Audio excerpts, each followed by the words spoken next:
ઓ મિત્રો આ દેહમાંથી આવ્યા છે માંડવીના ઓળા મારા આતાએ મોકલ્યા છે ભાઈ કેસરિયા ગામથી.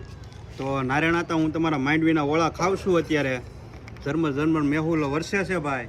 અને સુરતમાં તમારા ઓળા ખવાય છે આતા. અને સુરતથી ગામડે ગયા હોય તો કોણ કોણ માંડવીના ઓળા ખાય છે મારા વાલા કોમેન્ટ કરજો. અમે તો જાય ચાલુ વરસાદમાં સુરતમાં મજા લઈએ છીએ, માંડવીના ઓળા ખાઈએ છીએ ભાઈ. કાંઈ ઘટે નહીં એવી મજા આવે છે. તમે જો ઝરમર મેહુલો વરસે. અને ભાઈ આપણા ફેવરિટ એટલે માંડવીના ઓળા હો ભાઈ. હું આતા તમે યાર ઓળા મોકલા કાંઈ ઘટે નહીં હો, મોજ જ આવ્યા રાખે હો. બાકી કેસરિયાથી મારા નારાયણ આતાએ માંડવીના ઓળા મોકલા મિત્રો.